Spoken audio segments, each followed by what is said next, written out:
Donc ces élèves, comment les accompagner? Premier élément, je vais vous parler de cette profession qui change et après avoir mené de maintes formations, j'étais conseiller pédagogique en circonscription, j'ai travaillé ensuite en IEFM pendant un moment et j'avais déjà commencé à travailler sur l'intégration du numérique.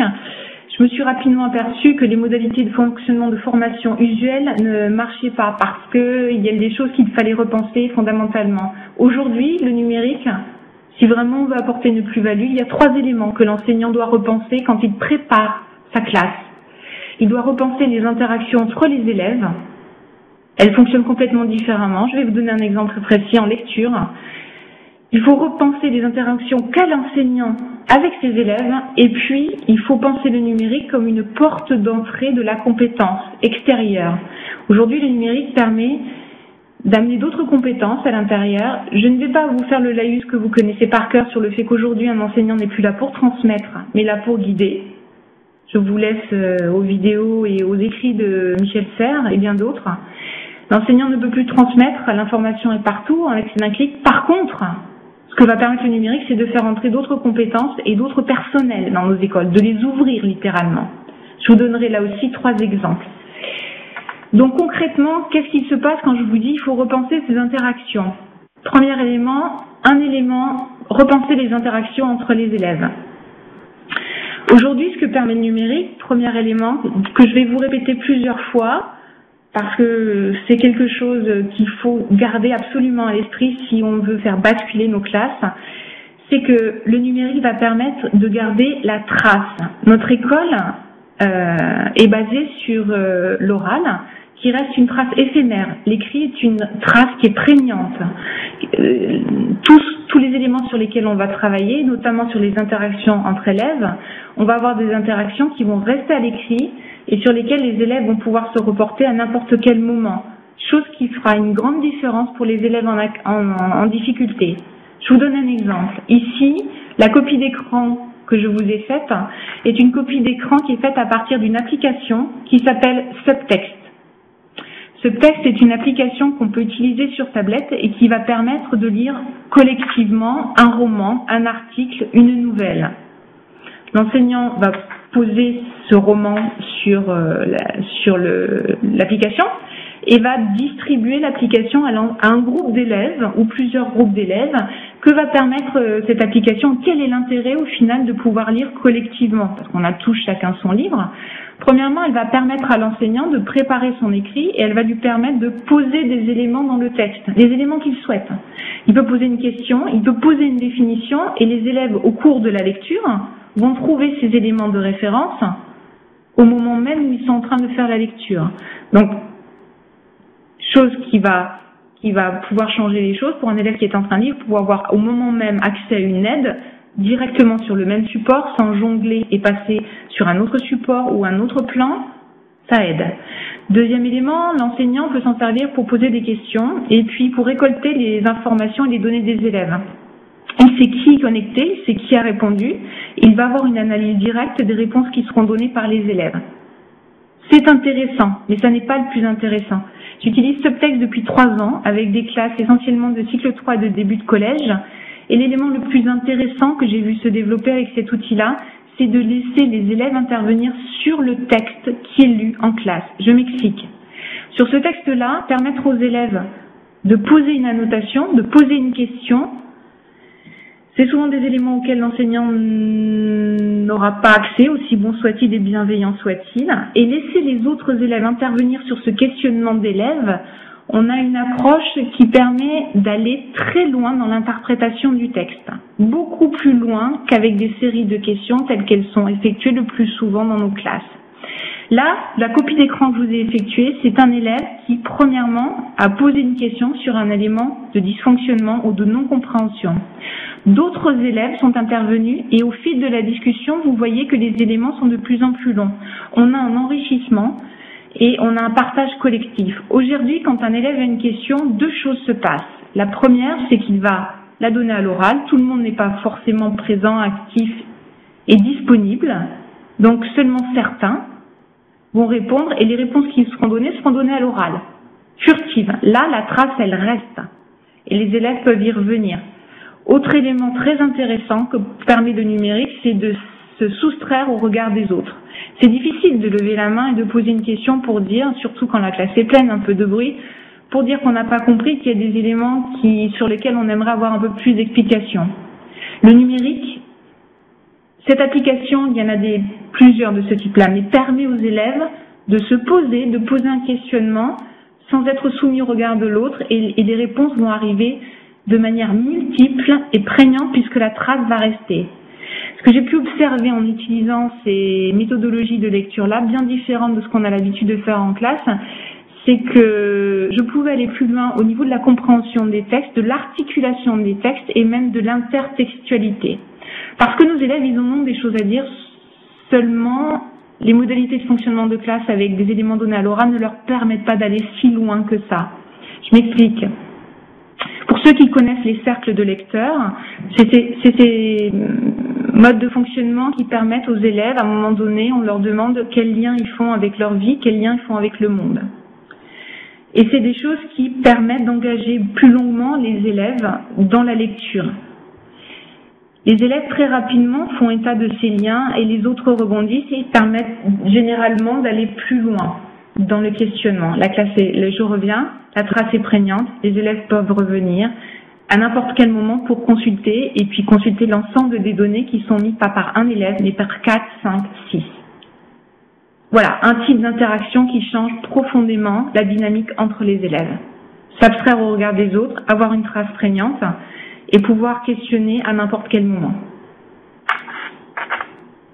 Deuxième élément qui change énormément, là je vous ai mis un exemple de classe de quatrième, ce sont les plateformes collaboratives d'écriture synchrone. Là je suis sur Etherpad, E-T-H-E-R-P-A-D, ce sont des pads sur lesquels je peux permettre à mes élèves d'écrire collectivement. Alors je vous ai mis un exemple, malheureusement je pense que l'image n'est pas assez bonne, d'une classe de quatrième qui travaille sur le texte discursif, sur le texte descriptif. Donc que permet ces plateformes? Déjà d'écrire à plusieurs. Alors apprendre à écrire à plusieurs, ça s'apprend, écrire à plusieurs, ça s'apprend. On va jamais dépasser 3, donc ça change la dynamique un peu, plus être devant sa feuille tout seul. Là aussi j'ai une autre dynamique qui s'effectue entre les élèves. Et puis, l'énorme plus, c'est que sur le côté, vous voyez, j'ai une boîte de dialogue qui permet à l'enseignant d'intervenir et de réguler. C'est un grand changement en production d'écrit. Ça fait 2 ans maintenant que je travaille avec des élèves. Je me suis rendu compte que le fait que l'enseignant puisse intervenir au moment même où l'élève rencontre des difficultés, pas a posteriori sur une copie qui sera seule à corriger dans la classe et qu'on rendra à l'élève à un autre moment où l'attention ne sera pas mobilisée, de pouvoir intervenir à ce même moment va permettre aux élèves d'activer tout de suite les bonnes cases et de conforter les comportements et qu'on attend d'eux et d'aller piocher là où on a besoin. Donc là, l'enseignant, les élèves ont écrit la trace des élèves étant violet, rose. L'enseignant intervient en vert pour poser 2 questions. Donc c'est une description de bord de mer, si vous ne le voyez pas, et en fait l'enseignant pose une question, une comparaison. Donc ils décrivent la végétation qui recouvre une grande partie de la plage, dans un grand rocher. On a très peu d'éléments et l'enseignant demande une comparaison. À quoi ressemble-t-il vu d'en haut? Le seul fait de poser cette question, au moment où les élèves sont en train d'écrire, va permettre de continuer plus rapidement et d'avoir une meilleure articulation de la description. Normal, les élèves sont en train de le faire. On ne leur demande pas de revenir a posteriori. Le taux de concentration sur la tâche est plus long. Ça, ce sont des études qui ont été faites en France il y a 1 an et demi par Bûcheron, sur tout le collège.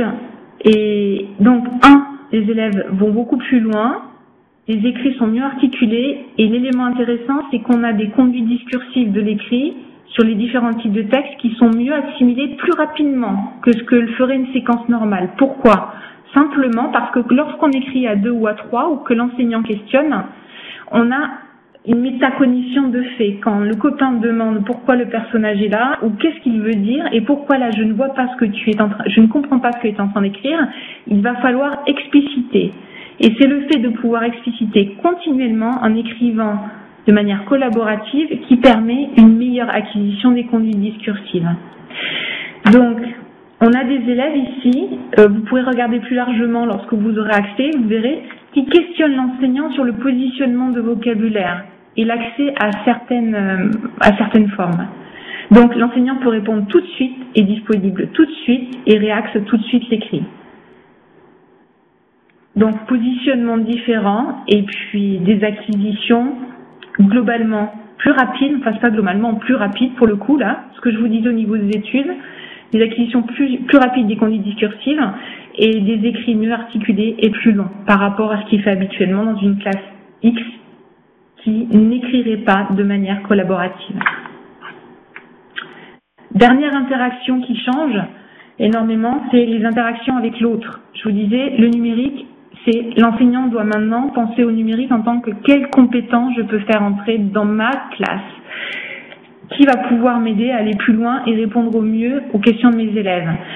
Non que l'enseignant ne puisse pas le faire, mais quelquefois, amener un scientifique pour un cours de robotique va changer la donne, et on sait que quelquefois, ce sont des leviers pour que certains élèves se mettent à creuser des questions qu'ils n'auraient jamais fait avant. L'élément passion ou motivation que va donner l'autre, il est très important. Je vous ai donné trois ouvertures. Le premier, c'est un site internet pour les enseignants de sciences qui s'appelle Digital Explorer et qui recense l'ensemble des missions scientifiques dans le monde qui acceptent de travailler avec les classes. Quand je dis qu'elles acceptent de travailler, elles sont référencées sur la carte, elles expliquent qu'elles vont chercher des fourmis au fin fond de l'Amazonie, regarder les plantations et le développement de certains champignons du côté du Brésil, ou alors en Antarctique, aller mesurer des éléments en calotte gassière. Les enseignants peuvent trouver et ils peuvent rentrer en contact aisément puisque ces missions acceptent de dialogue via vidéoconférence ou via échange de courriel.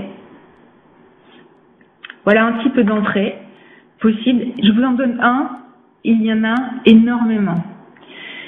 Autre élément important, c'est ce qu'on appelle le e-mentoring. Beaucoup d'entreprises aujourd'hui, je travaillais l'année dernière au ministère, proposent, et sans aucun prosélytisme, de mettre à disposition des personnels ingénieurs, par exemple en robotique, parce que c'est ce sur que j'ai travaillé l'année dernière, à disposition de certaines classes pour les aider à développer des projets, à aller beaucoup plus loin sur des éléments dont ils ne disposeraient pas ou des informations dont ils ont besoin et auxquelles il est difficile d'accéder depuis la classe.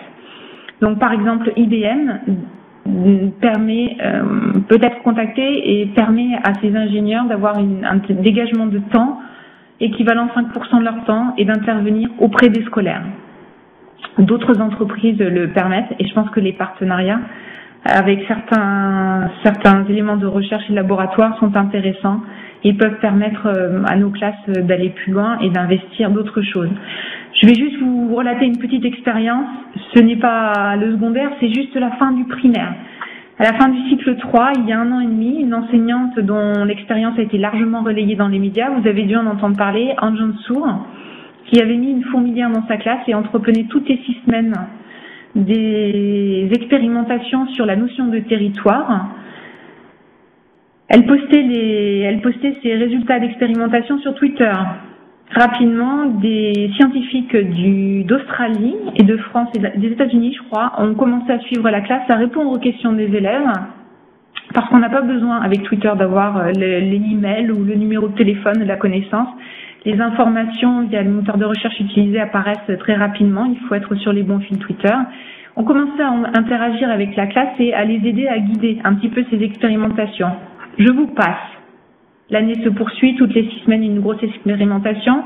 Et au mois de mai, une expérimentation a donné lieu à un comportement très particulier des fourmis. Les scientifiques se sont interrogés parce qu'ils n'avaient jamais vu ce comportement-là. Il a fallu réexpérimenter, faire des hypothèses pour trouver pourquoi ces comportements avaient lieu.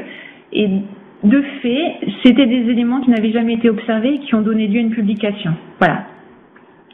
création du savoir à l'intérieur de la classe via l'apport de compétences extérieures.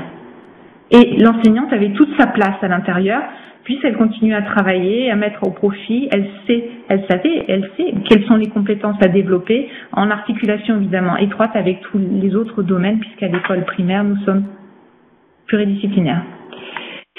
Dernier élément, je vous montre un tableau d'ENT, toujours dans l'idée de faire entrer la compétence à l'intérieur, la possibilité de faire des résidences d'artistes en ligne. C'est compliqué de faire et c'est onéreux de faire venir un artiste en résidence. Par contre, se grouper avec 15 écoles et utiliser l'ENT pour des résidences annuelles, tout à fait possible. Ici, c'est un exemple de Rhône-Alpes. Donc, vous avez ici, chaque colonne représente un mois, décembre, janvier, février. Je vous ai pris décembre. C'est un atelier de design qui est développé sur l'année avec plusieurs classes. Chaque rectangle de couleur représente une classe. Ce qui m'intéresse là, le designer donne des consignes de travail et l'ensemble des classes y répondent différemment. La beauté de l'ENT, c'est qu'elle permet en fait aux classes de pouvoir interagir avec le designer, numéro 1, mais d'interagir aussi avec d'autres classes et de voir le travail qui a été produit. Ce qui permet de ne pas rester dans sa bulle et dans ce triangle enseignant-élève ou enseignant-designer, mais d'aller plus loin et de s'enrichir de ce qui a été fait par les autres. Ce qui est intéressant, c'est qu'il y a eu des interactions entre les classes et le projet qui initialement était dans le sens designer-classe s'est trouvé développé par des trios, des quatuors de classes qui se sont retrouvés entre elles.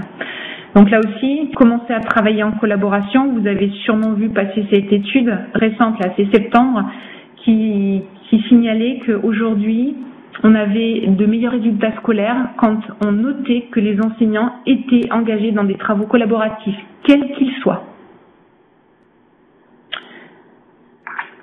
Donc, 3 manières de repenser. Je résume rapidement 3 manières de repenser les interactions dans la classe. Les repenser avec les élèves via une trace prégnante et qui reste et leur permettre de ne pas toujours être soumis au regard des autres. En second lieu, un enseignant qui est plus présent au moment même où les élèves vont avoir besoin de lui. Processus d'écriture, c'est flagrant. Et puis, dernier élément, c'est comment est-ce que je fais entrer la compétence, qui je fais entrer dans ma classe pour soutenir les actions et puis donner aux élèves envie d'aller plus loin. Parce que c'est ça qui se passe. Faire entrer la compétence c'est d'autres dialogues. Faire venir un artiste, je ne sais pas si certains d'entre vous ont eu la chance d'avoir des artistes à l'intérieur de leurs écoles, ça change une dynamique et un rapport à la matière pour beaucoup d'élèves.